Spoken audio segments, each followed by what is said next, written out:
Ito yung laruan ni Sir Alden Alma. Yan, yung ginawa nga natin dito, yun, makikita nyo dyan, black na. Inanodize na natin tong receiver nya. Ang natira lang is ito. Hindi ko pa na kulayan, baka i-paint ko na lang. Pero dito, makinis naman yung pagka-anodize. Ito, inanodize din natin. Kasi yan nga, inabutas na kasi niliha nung napag-iwanan niya dito sa Pilipinas. Yan, ito, yung regulator niyan, ayos na, pinalitan natin yung lahat ng laman sa loob at saka itong, ang tinira lang natin itong takip dito para sa puno, para maging ganito yung setting niya. Kasi pag pinalitan natin ng bago, mapupunta ito sa ilalim. So dito, tamang-tama yan, nakalabas na dito yung tapos ito yung quick fill niya.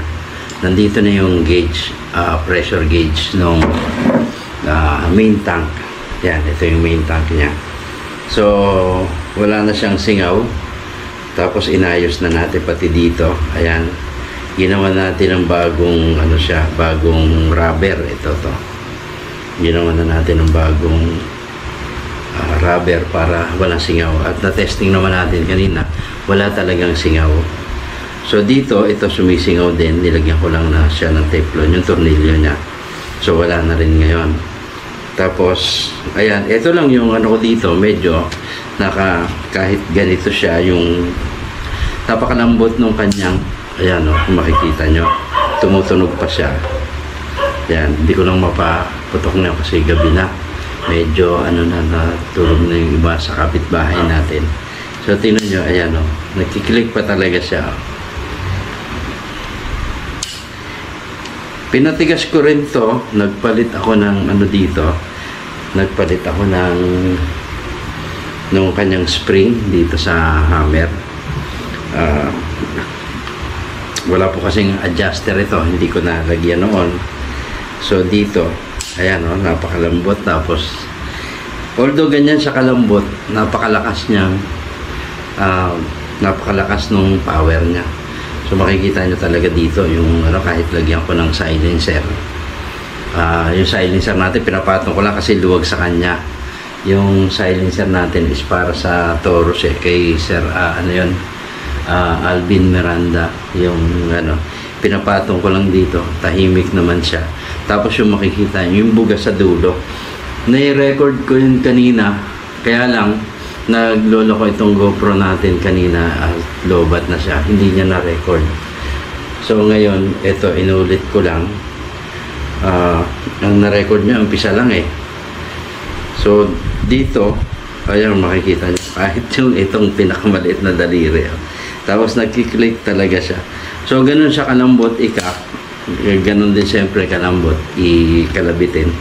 Tapos hindi lang nga natin matesting ngayon po. Ang output niya is 1,250. Una kong pinalitan ko yung gauge dito sa ilalim. Etong output gauge niya, palit din yan. Kasi yung isa, ito yata yan. Ito, bukod sa, ayan, sa 1,000 nakahinto. 1,000. So, hindi mo malalaman ng At least, dito, ito kasi 5,000 PSI ito o 6,000. Ayan, 6,000 PSI pala yung kanyang sinusukat. So, naka-stack siya sa 1,000. So, pinalitan na natin siya ng 3,000 output gauge.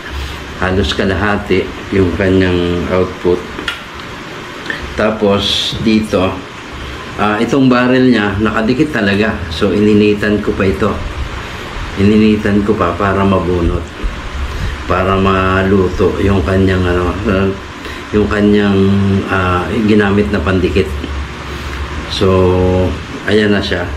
So nagmachine tayo dito. Minasin natin siya para maging ganyan, maging pantay at tama yung kanyang yan. So dito, ayan dapat naman siya.